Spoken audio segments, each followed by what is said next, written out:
Hola, ¿qué tal? Muy buenas noches, bienvenidos a Noticias 22. Hola, Laura Regis en la interpretación de lengua de señas mexicana. ¿Qué tal, Wilmancín? ¿Qué tal, Laura? ¿Qué tal, amigos de Noticias 22? El día de hoy, como cada 15 días en los miércoles, tenemos la sección Habitaciones Propias que tiene nuestra compañera Irma Gallo, en donde se discuten diversos temas que tienen que ver con las mujeres, el feminismo y la forma en la que esto se vincula con nuestra forma de vivir. Hoy, por supuesto, tenemos uno de esos temas, así que no se lo pierda. Hoy tenemos Habitaciones Propias, pero tenemos también muchas cosas más, ¿verdad, Rafael? Así es, mi estimado Güema, Laura, amigos del auditorio, qué gusto saludarlos. Noticias 22 Digital, a propósito de las fiestas decembrinas, nos invita a recorrer una fábrica de esferas, este emblemático, representativo símbolo de la Navidad que no puede faltar en un arbolito. Estaremos descubriendo cómo y dónde se hace, Laura. Efectivamente, y tenemos mucho de artes plásticas, la presentación de un libro que reúne gran parte de la obra de Francisco Toledo, 3 exposiciones que no pueden perderse en el Museo Carrillo Gil, una en torno a la historia reciente de Perú, otra tiene un gran sentido del humor. Ya van a ver, se va a poner interesante lo que presenta este museo que está al sur de la Ciudad de México. Muchas otras cosas también. Por supuesto, la invitación a que se queden con nosotros. Comenzamos.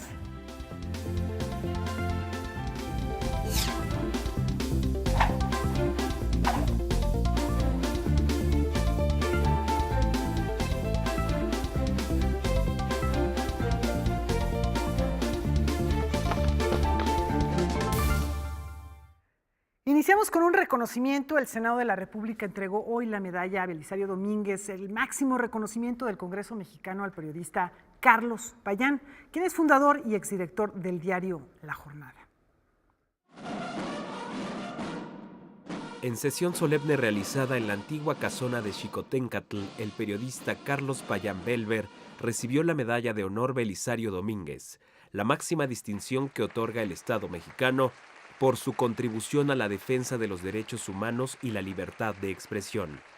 En el acto de entrega de la presea y el diploma correspondiente estuvieron presentes el presidente de la República, Andrés Manuel López Obrador, y Martí Batres, presidente del Senado.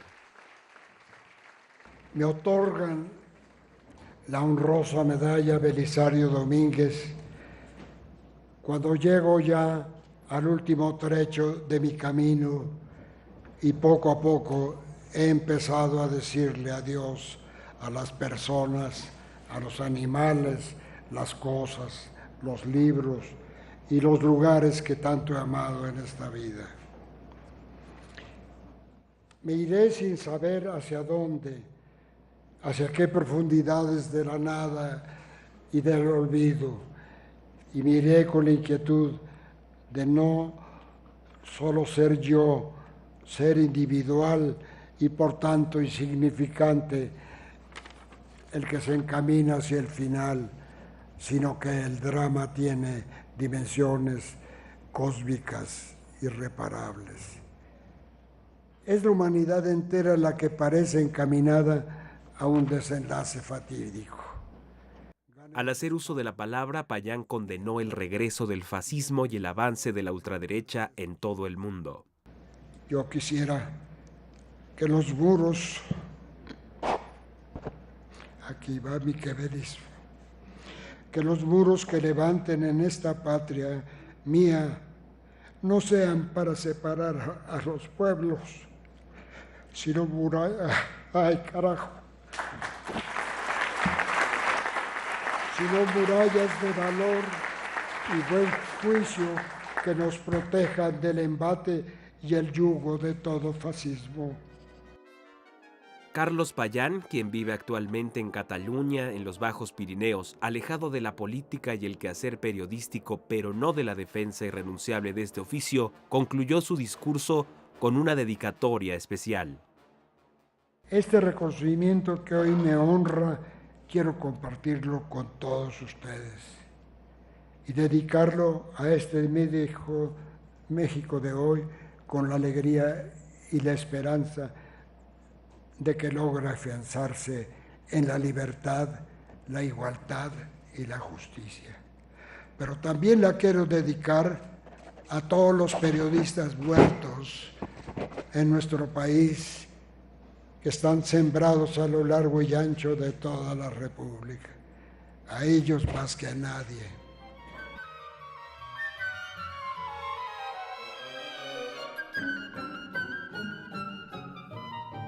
Bueno, pues una felicitación a don Carlos Payán, que realmente ha hecho una escuela del periodismo en nuestro país, con un estilo muy particular a través de este diario que fundó y que pues ha marcado la línea de la crítica social en muchos sentidos y que sigue siendo, yo creo que uno de los más importantes y que nos muestra un ejemplo de buen periodismo.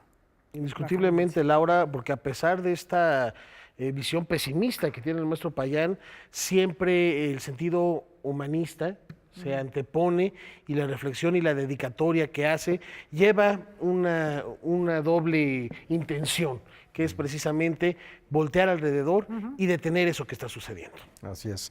Bueno, continuamos con más que tenemos preparado para todos ustedes y es lo que anunciaba Laura al iniciar este espacio informativo. El Museo de Arte Carrillo Gil nos invita a despedir el año con dos propuestas muy distintas entre sí. Por un lado, un trazo humorístico, el de Álvaro Fernández Ros. Y por el otro está un canto de despedida a los monumentos de la era espacial.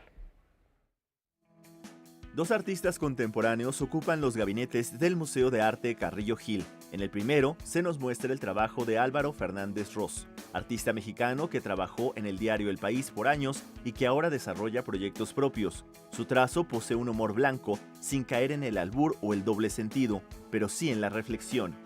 Ros tiene un trabajo un poco autorreferencial. De hecho, el personaje principal que podemos ver en varias de sus viñetas es un hombre de su edad, con sus características físicas, más o menos con su estatus socioeconómico. Por ahí aparece su gato que tiene en su casa, el perro que tiene en su casa, su esposa. Entonces, de alguna manera, Ros acaba siendo el protagonista de muchas de sus historias que nos plantea en estas viñetas y hace un poco un guiño a toda la vida posmoderna, a este hombre que está detrás del escritorio todo el tiempo y que genera una serie de relaciones curiosas con sus visitantes, con sus subordinados. Relacionamos sobre todo las problemáticas en oficina, las situaciones de pareja. Por ahí tenemos unas personas que de pronto contemplan el firmamento simplemente y se empiezan a cuestionar roles de imagen, de esa luna o ese elemento que está ahí, qué relación tiene. También nos fuimos directo a la era de los cavernícolas, donde se empezaron a cuestionar el uso de la rueda y cómo lo utilizaban para diferentes fines, menos para que fuera una rueda. Por otra parte, se presenta el video sobre el Centro Espacial de Colombia, que en los años 70 lo construyó el gobierno. La intención era entrar en la industria espacial. Sin embargo, el tiempo les demostró que era disfuncional, dejando enormes construcciones inservibles que por un tiempo fueron atractivos turísticos. Lo que hace el colectivo La Decanatura es trabajar con los pocos habitantes del lugar y despedir esta construcción. Lo que hacen estos artistas es generar un trabajo con la comunidad aledaña y empiezan a crear una sinfónica infantil de niños con instrumentos de viento y generan una serie de ensayos para hacer una canción de arrullo que en su momento va a despedir a ese Centro Espacial de Colombia. Y bueno, este video trata de todo ese acto en donde los niños llegan a este espacio y empiezan a interpretar una canción de arrullo para de manera simbólica despedir este espacio.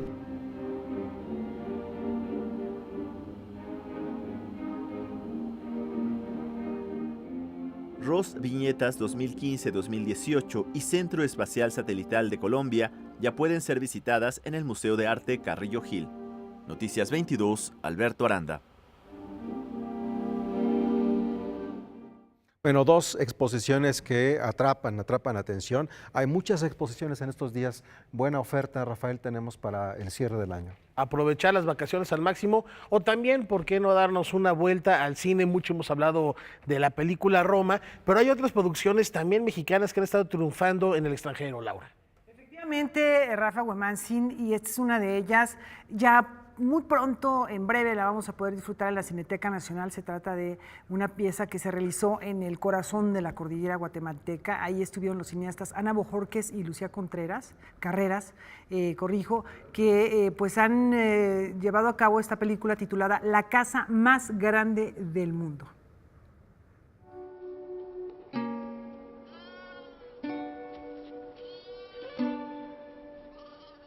Una historia simple pero conmovedora es lo que nos ofrece la película La casa más grande del mundo, que retrata un día en la vida de una niña de 8 años. Por primera vez a Rocío le han encargado cuidar al rebaño. Para su mala suerte descubre que ha perdido una oveja y se debate entre abandonar al rebaño para ir a buscarla o darla por perdida.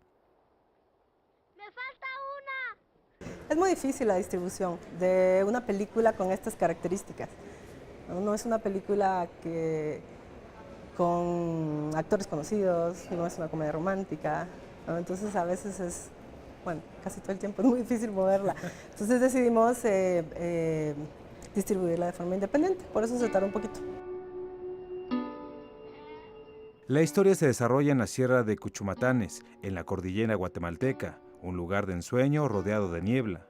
Fue un rodaje complicado, filmaron en invierno y cada día tenían que recorrer largas distancias para llegar a las locaciones.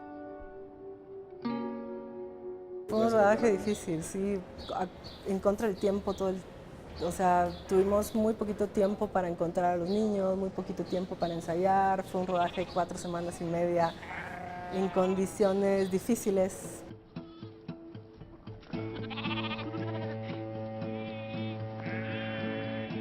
La casa más grande del mundo fue codirigida por Lucía Carreras y Ana Bebo Jorques. Tuvo un largo recorrido por festivales y siempre fue bien recibida por el público. Este 28 de diciembre llega a la Cineteca Nacional para después recorrer otros estados de la República Mexicana. Noticias 22, Julio López. Bueno, pues ese tipo de películas que hay que buscar, busquen la cartelera en la Cineteca en cuanto esté para que la puedan ver, porque probablemente no la podrán ver muy fácilmente en otros espacios y yo creo que pues, hasta lo que pudimos ver en este fragmento vale la pena. En instantes tendremos libros, hay libros que les vamos a recomendar.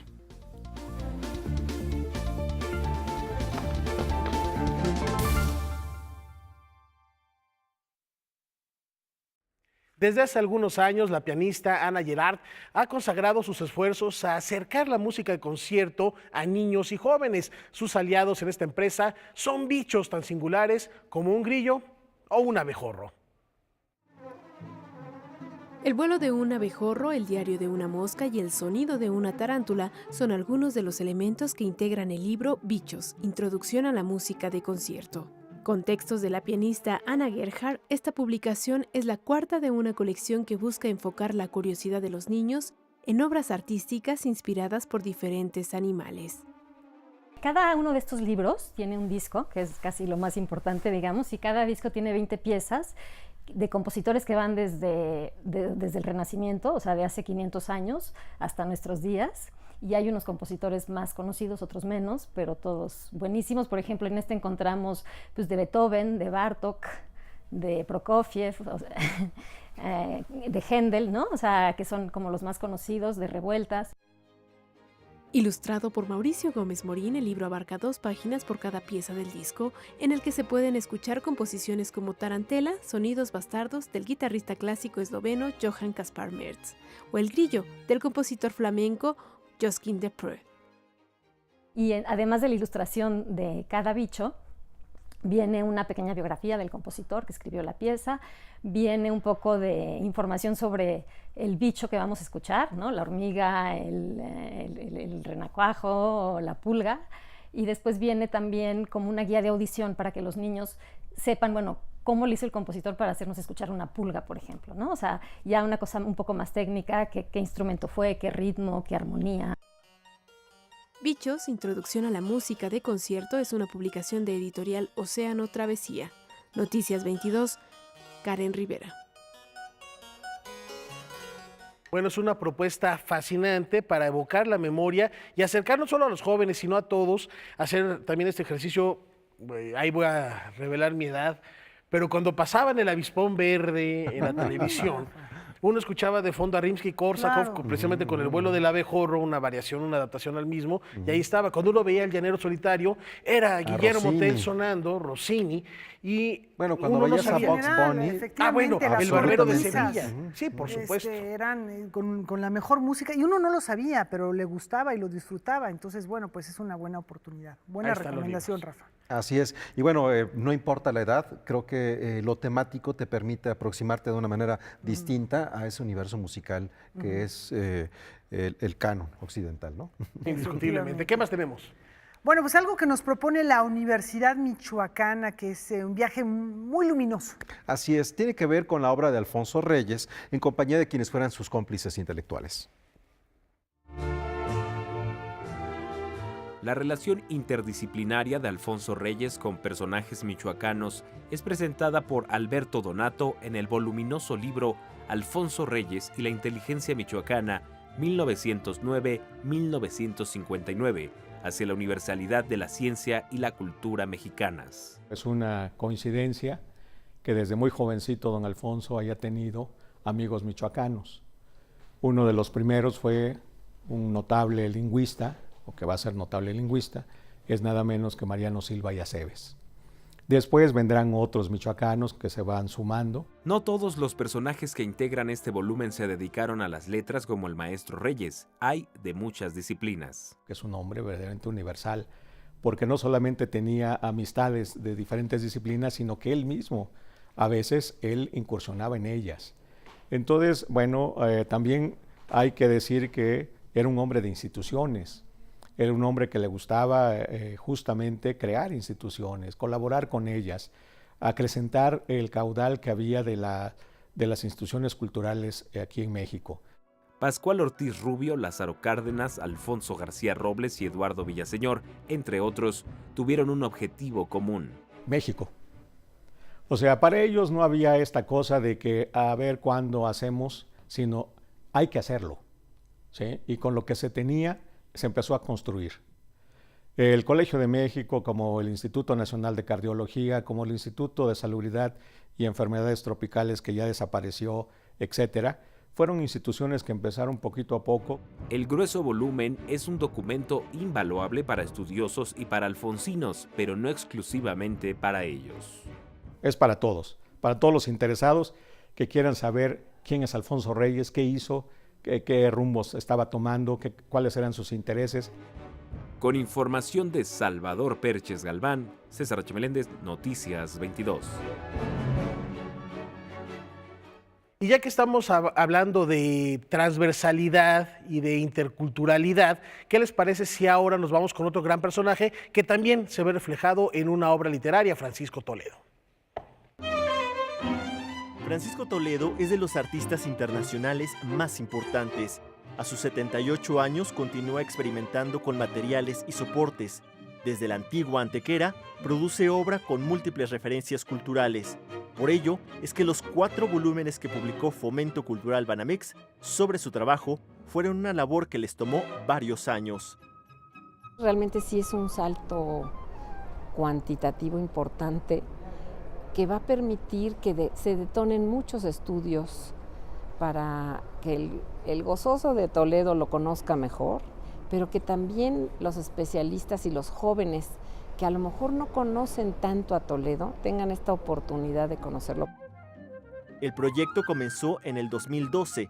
Se investigó en 110 colecciones, galerías y museos de México, Estados Unidos, España y Francia. Se hizo una selección de 6,000 piezas, de las cuales se han publicado 2,168 para los 4 tomos. Yo creo que por décadas sí se sienten algunos acentos en general. Los 60 tienen un carácter muy específico, no parecido al resto. Los 70 es una gran década. Es una década de un Toledo cuidadoso, preciso, muy rica, muy bonita. Los 80 también. Y en los 90 yo creo que el maestro empieza a trabajar todavía más materiales. Aunque otra de las constantes desde el principio siempre es su gráfica. La gráfica, además, yo creo que dicho por él es uno de los medios en donde él se siente mejor. Y bueno, pues prueba de ello es que es algo que no ha dejado nunca, que sigue haciéndolo y que tuvimos hallazgos muy afortunados a lo largo de la investigación.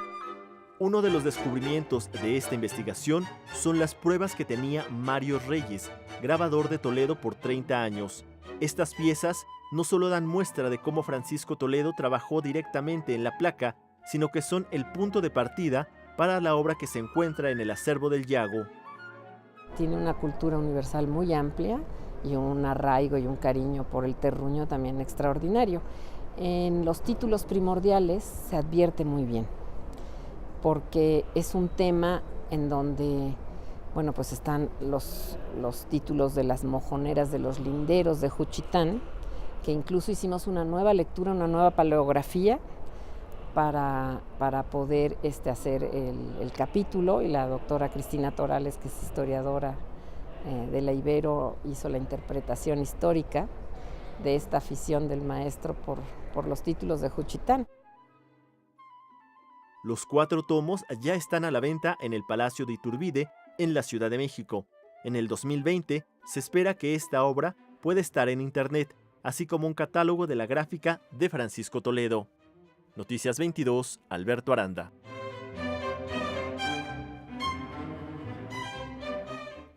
Pues yo los quiero, no sé. No, sí, no, bueno, yo también ya fui a revisar los precios en la Feria del Libro. Está algo costoso los libros, pero valen la pena. Pero es los una valen, gran eso es lo inversión. importante, Sí.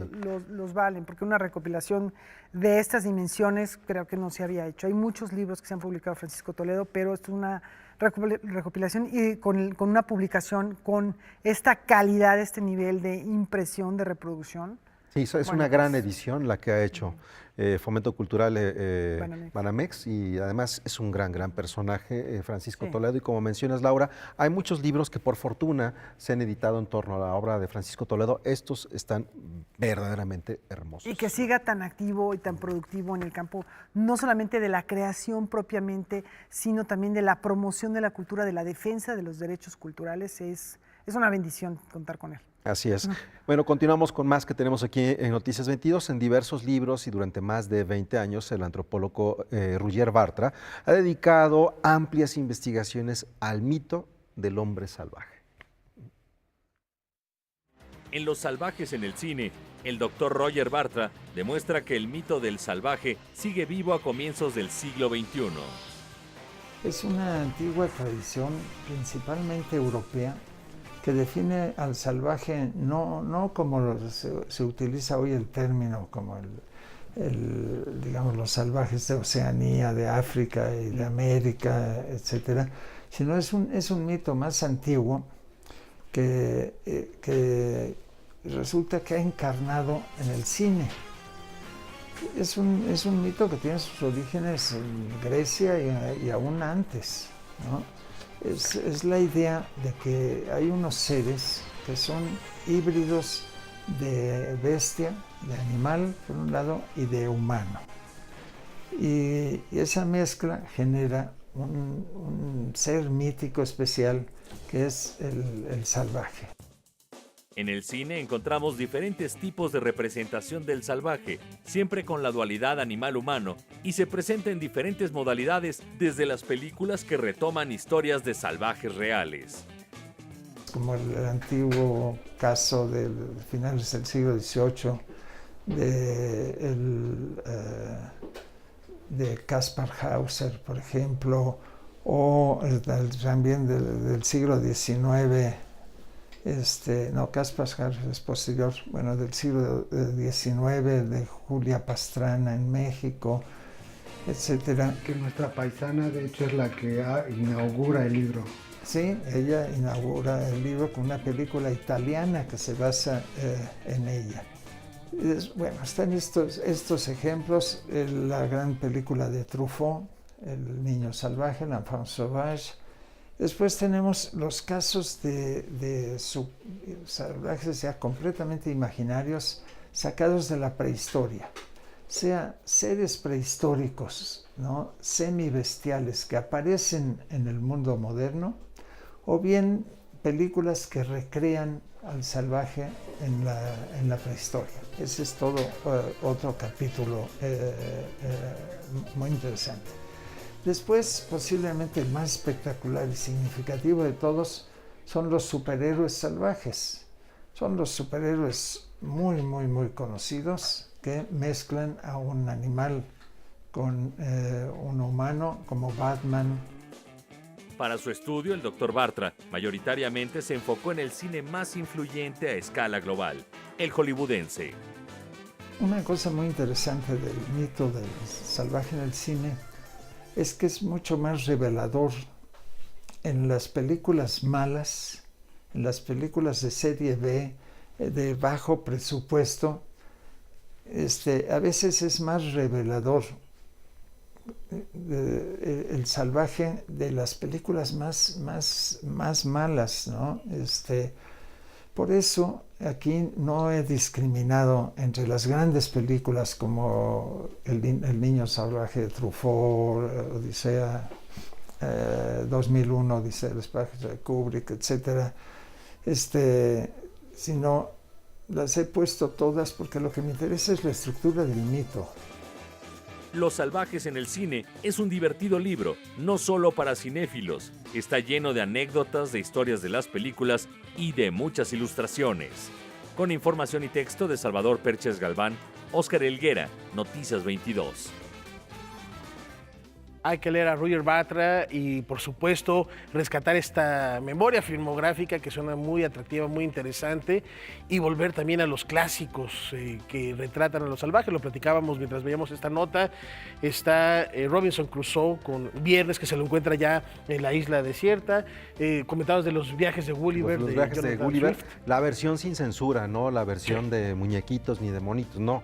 Y hay una cosa que es bien interesante, averigüen qué significa Yahoo, y tiene que ver con los viajes de Gulliver, y es también una respuesta que hace Jonathan Swift a la obra de Daniel Defoe. Y bueno, en términos de la filosofía está Aristóteles con su Política, donde justamente habla de esta naturaleza humana salvaje que tiene que ser guiada, que tiene que tener un camino, y Jean-Jacques Rousseau también del lado de los pensadores del siglo XVIII franceses, que también habla de pues precisamente en la educación, cómo se le encausa a un ser humano para bien o para mal, porque no necesariamente es para bien todo lo que él comenta, ¿no? A veces se le deforma también a través de la educación, pero se le guía. Y bueno, pues es un mito muy interesante explorar, la verdad, un mito del salvaje, del buen salvaje. Gran provocación la de Bartra que nos hace esta noche. Hay que leer Los salvajes en el cine y hay que ver a los que tenemos aquí alrededor en el staff. Y por lo pronto, una brevísima pausa. Ya volvemos.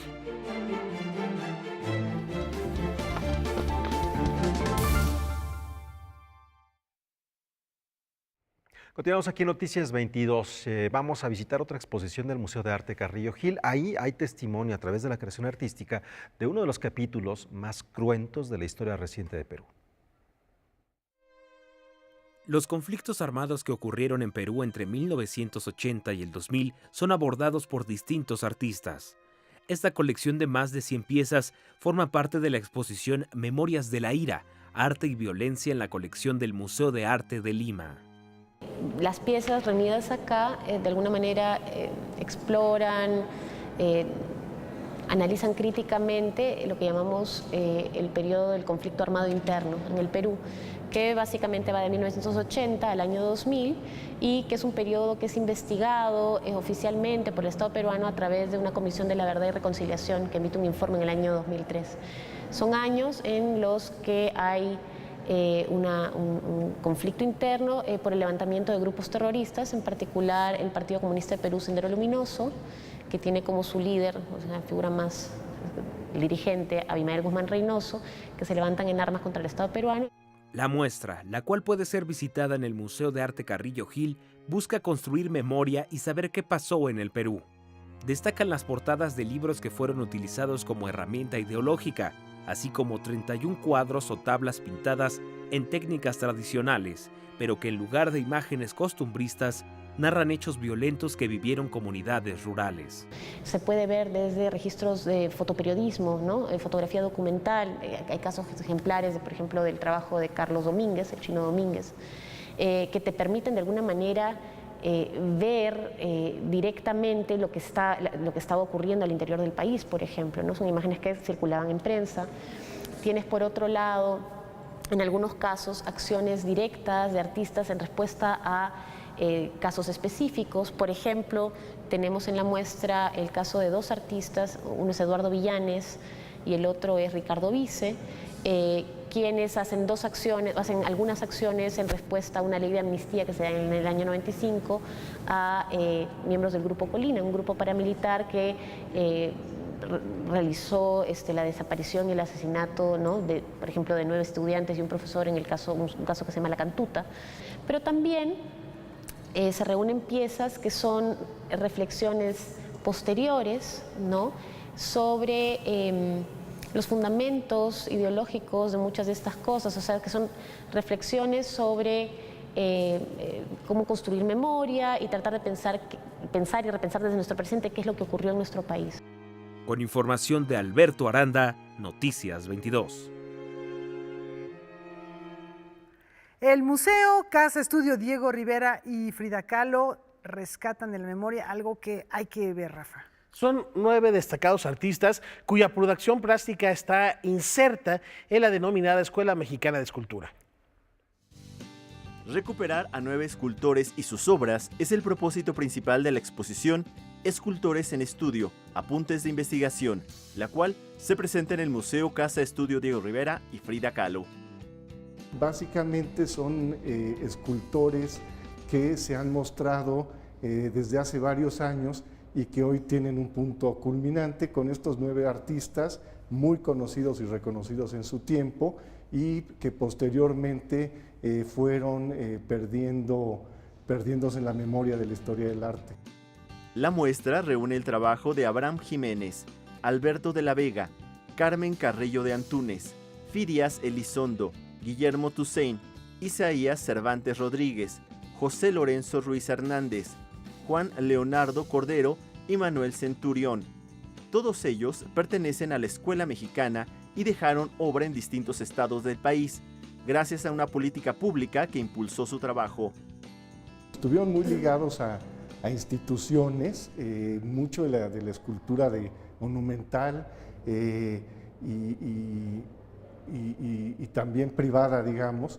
Es muy difícil hacerla solamente a título personal, digamos. Tiene que ser muchas veces por petición, por la participación de mecenazgos institucionales o privados. Es, en mi opinión, algo muy necesario. Lo cual no obstaculiza el hecho de que sea una obra muy personal, porque son poéticas muy bien establecidas.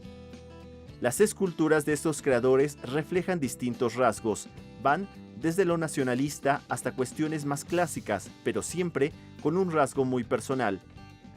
La Escuela Mexicana tiene tres vertientes básicamente.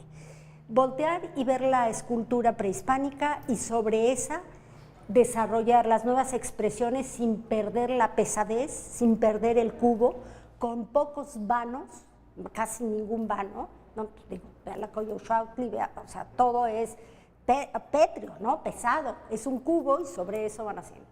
Después, la parte nacionalista. ¿Qué nos representa la parte nacionalista? El tema social, el triunfo de la revolución, la educación, las clases indígenas, el campesino, la educación, el exaltar la figura de la mujer, los monumentos a la madre, los monumentos a la bandera, el monumento a la Constitución. Es el Estado el promotor de esta escultura pública. Hoy no hay esta promoción, ni hay este interés por promover. La última vertiente es algunos que ya van de salida ver hacia, o hacia el clasicismo, que es el caso de el maestro Asúnzulo, que es el maestro de Firias Elizondo, o bien adoptar la corriente internacional que es el Art Deco, que es el que tenemos aquí atrás, y verterla a nuestros cánones. Una vez que termine de exhibirse en la Ciudad de México la muestra Escultores en Estudio, Apuntes de Investigación, viajará a la ciudad de Dallas. Noticias 22, Alberto Aranda. Bueno, lo que vamos a compartir con ustedes ahora tiene que ver con una cantidad de elementos que se han ido sumando a través de la historia, de manera particular en ese periodo romántico alemán, al cual le debemos demasiadas cosas, más de las que sospechamos, como por ejemplo el árbol de Navidad. Y ese árbol de Navidad ¿Qué tiene? ¿De qué está adornado? ¿Qué le cuelga? Esas famosas esferas. Bueno, pues nosotros queremos invitarlos a través de Noticias 22 Digital a descubrir cómo se hacen en esta temporada. Estamos en la Plaza de la Esfera, aquí en Chignahuapan, Puebla.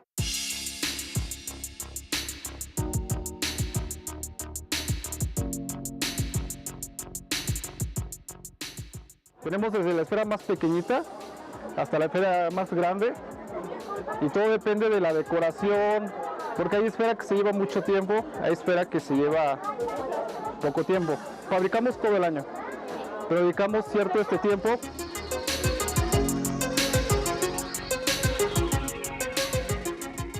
La técnica de nuestra artesanía es el vidrio soplado. El vidrio soplado son unos tubos huecos de vidrio, los cuales se funden con aire y gas. Entonces sale la flama a presión, se ocupan unos sopletes y se va fundiendo el vidrio hasta formar un pequeño bulbo con una varillita que es por donde se le sopla. Y ahí se le da forma, todo es sopleado, todo es moldeado a pura mano, todo es artesanal.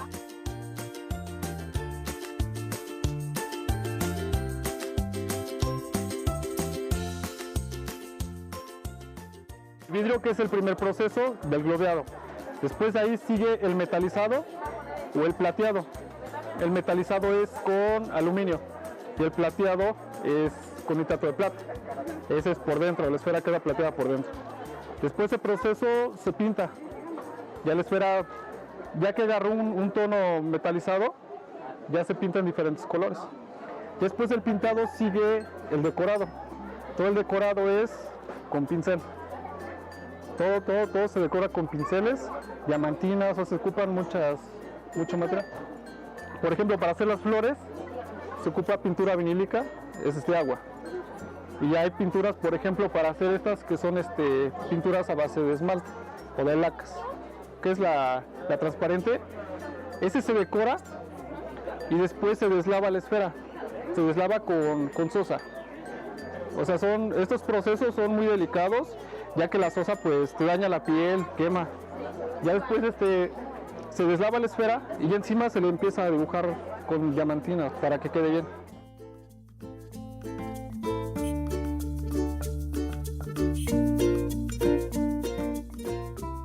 Aproximadamente en un día, en una jornada laboral de 8 de la mañana a 6 de la tarde, más o menos una persona que se dedica a globear la esfera hace alrededor de unas 1500 esferas por día.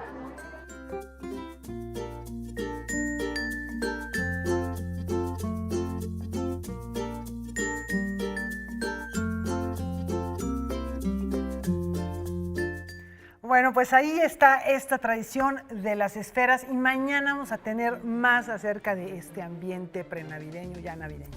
Así es. Y bueno, yo comentaba algo del vínculo entre ciertos festejos de la Alemania romántica del siglo XIX que han tenido impacto en el resto del mundo. Hay un artículo, si les interesa, que está publicado por el Instituto Goethe de México en su perfil de Facebook. Ahí pueden encontrar esa información si quieren abundar sobre el tema, ¿no?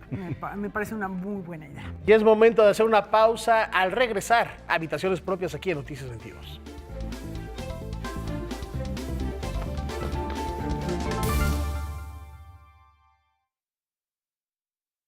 Bueno, esto de habitaciones propias se va a poner muy interesante porque tiene que ver con el revuelo. Es a propósito, digamos, viene al caso por la película Roma, lo que está provocando en cuanto a discusiones. Así es. Una reflexión sobre las trabajadoras domésticas y el tema que trae hoy a la mesa y sus invitadas, Irma Gallo. Bueno, pues muchas gracias, Rafa, Laura Huemansin. Me da mucho gusto estar aquí y tener ahora a Marcelina Bautista. Bienvenida, Marcelina, directora y fundadora del CASE, y a Laura García, que ya habías estado aquí, directora ejecutiva de Fondos Semillas. Muchas gracias a las dos. Y bueno, como decías, Rafa, vamos a hablar de este tema del trabajo del hogar. Marcelina, tú llegaste a los 14 años de edad aquí a la Ciudad de México. Cuéntanos un poco cómo fue tu experiencia y por qué fundaste el CASE. ¿Qué es el CASE? Bueno, CASE es el Centro de Apoyo y Capacitación para Empleadas del Hogar que surgió en el año 2000. con otras 5 compañeras se me ocurrió crear esta organización para enseñar los derechos y aprender también. Pero, bueno, llevamos 19 años. Yo empecé a trabajar a los 14 años, llegué a la Ciudad de México. Durante 22 años trabajé en distintas casas. La mayoría de las veces cuidé niños. Y bueno, la experiencia, después me di cuenta que vivía explotación, discriminación y otras formas que se dan en la relación entre trabajadoras y empleadores. Entonces también eso me ayudó, como desde mi propia experiencia, plantear una estrategia de defensa dentro de CASE. Después, durante 15 años, empoderamos a muchas trabajadoras del hogar, de las cuales con más de 100 fundamos el primer Sindicato Nacional de Trabajadores y Trabajadoras del Hogar, la cual hoy lo liderean 18 trabajadoras del hogar. Hoy ya 18. Y cuéntame ahora, tú me das la introducción de cómo entras en contacto con Fondo Semillas, para que luego Laura nos explique cómo Fondo Semillas ha estado apoyando a CASE. Bueno, Fondo Semillas llegó en un momento que también nosotras no sabíamos hacer proyectos para obtener recursos, para seguir trabajando. Nuestro trabajo ha sido... Esta lucha ha sido a través de nuestros días de descanso, los sábados y domingos, y porque muchas trabajamos por días, vivimos en la casa donde trabajamos, entonces normalmente hemos trabajado los fines de semana, pero cuando llega el momento en el que teníamos que dedicar más tiempo a esta lucha, pues nos encontramos a Semillas, o más bien Semillas nos encontró y nos pidió presentar pues una propuesta, y sobre todo el Fondo Semillas dedica mucho esfuerzo a organizaciones que hacen un trabajo de base, donde desde abajo va ayudando a todas las mujeres indígenas, trabajadoras del hogar, y a partir de ahí Semillas nos ha dado seguimiento, pues cada año renueva propuestas con nosotras, y especialmente hemos aprendido de Semillas por todo el seguimiento que ha dado con nosotras como organización. Ahora sí, Laura, cuéntame desde el punto de vista de Fondo Semillas, ¿por qué les interesó a ustedes apoyar a CASE? ¿Qué vieron en ellas? Claro, Irma, mira, que una organización como CASE exista en México es un milagro. Es realmente muy inusitado que trabajadoras que están trabajando y laborando en casas individuales se puedan organizar, como dice Marce, los domingos, que es su día de descanso, y a partir de esa organización ayudar a empoderar a otras trabajadoras. Entonces, para nosotras, que somos un fondo que financia proyectos que buscan la lucha por la igualdad de género, pues vimos en CASE una gran oportunidad para cambiar las condiciones de vida de las 3.4 millones de trabajadoras del hogar que hoy existen en México y que no tienen condiciones laborales como las tienen las otras trabajadoras de otros sectores. Entonces, las trabajadoras del hogar en México son la pinza que une todo, pero que al mismo tiempo refleja la enorme desigualdad y discriminación que hay contra las mujeres y contra las trabajadoras del hogar, pues es muy claro esto. Y para nosotras CASE es una gran organización que puede impulsar estos cambios estructurales y en las leyes. No nada más CASE busca empoderar a las empleadas del hogar, sino que también busca cambiar las leyes, y Marcelina Bautista y el sindicato y CASE pues se han logrado posicionar como punta de lanza de estos cambios que hoy afortunadamente estamos viendo pasos importantes. Pues justo se logró algo muy importante con la Suprema Corte de Justicia. Marcelina, yo no quiero decirlo porque no tengo todos los elementos legales para explicarlo. Me gustaría más bien que tú nos dijeras en qué va este proceso y qué sigue.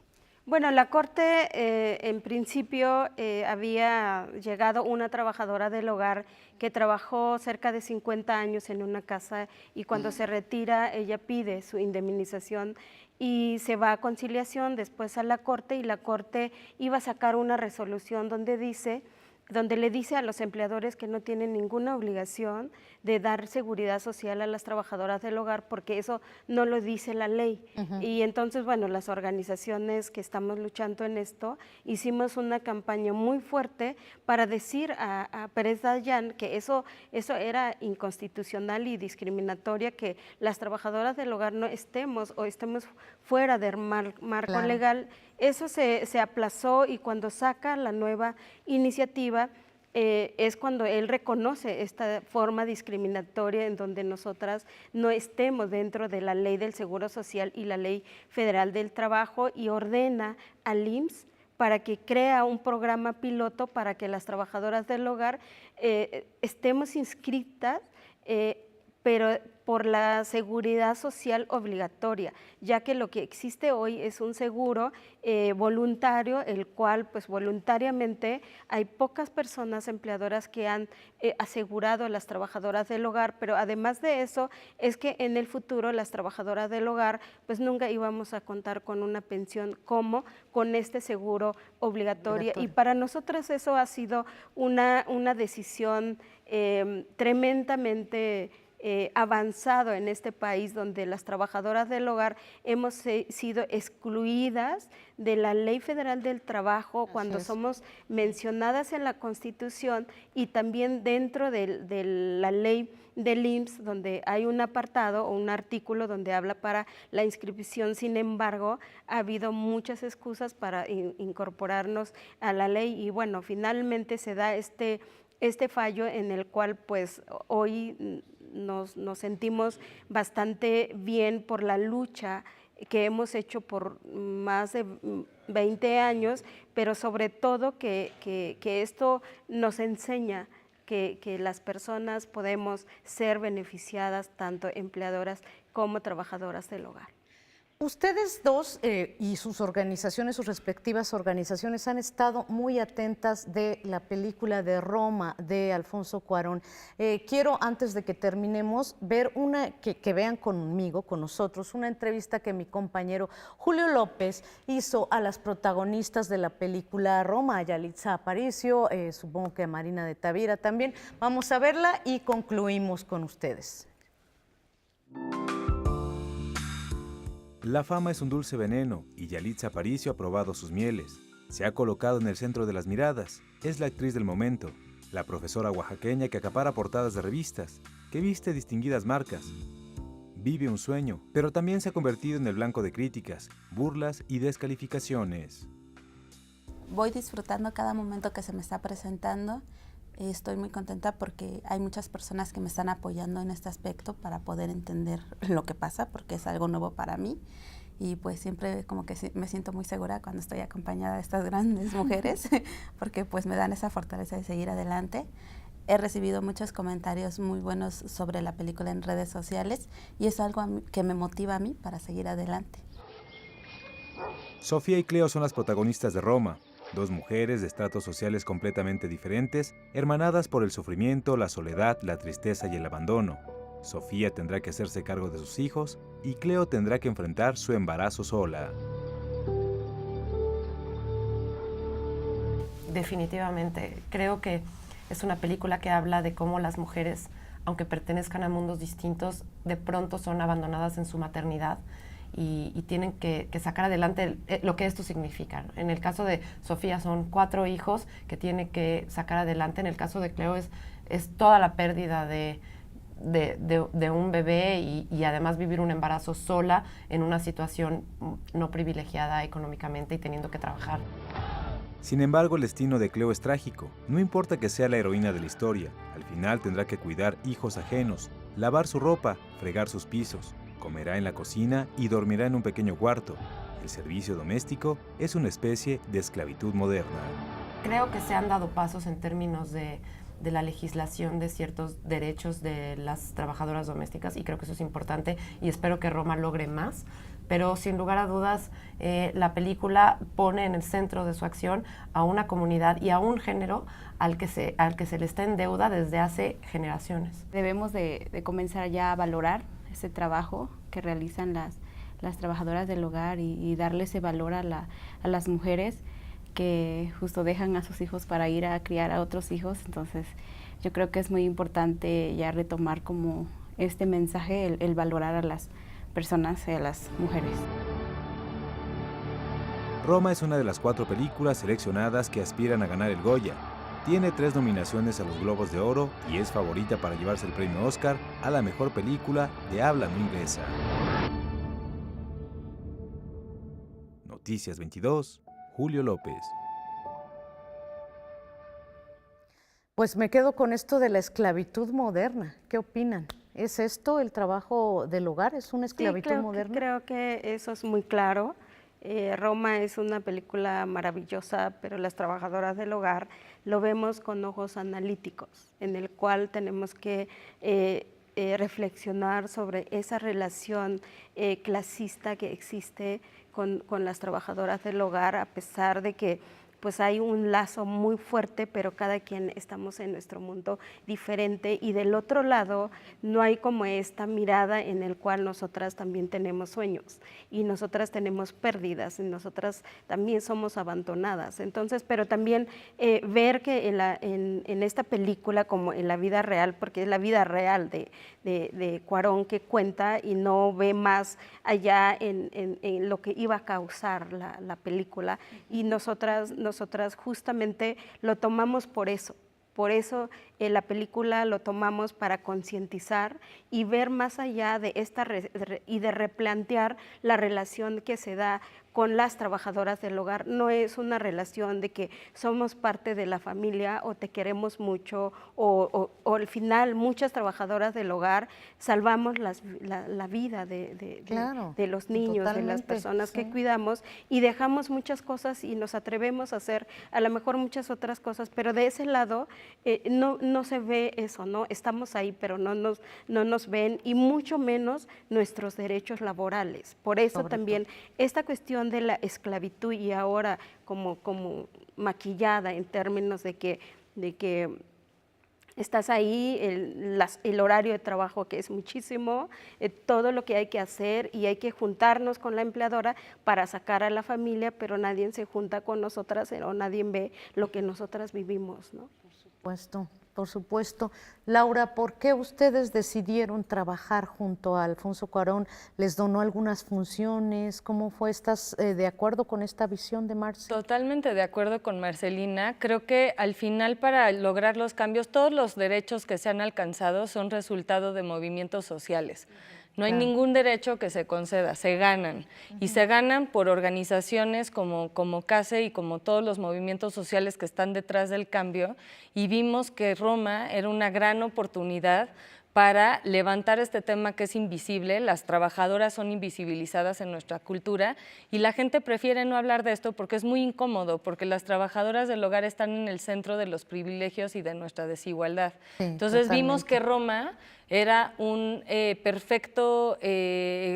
perfecta bomba para ponerla en México, en nuestra sociedad, y ponernos a hablar de lo que es invisible, y que esta parte también ayude a cambiar la narrativa que hay y nuestra idea de cómo las tratamos bien y decimos que son de nuestra familia, pero no les respetamos sus derechos. Entonces creo que tenemos que cambiar eso, tenemos que cambiar la idea que tenemos de las trabajadoras del hogar en México y de cómo hay que tratarlas, tenemos que cambiar las leyes, y para todo eso se necesita el financiamiento que da Semillas a organizaciones que están haciendo el trabajo que está haciendo Marcelina y todas las demás heroínas en México, que están buscando mejorar sus condiciones y que no están esperando a que la empleadora las trate bien, están más bien exigiendo el derecho que tienen a vacaciones pagadas, a aguinaldo, a todo lo demás que por ley les debería de tocar, al igual que los demás trabajos.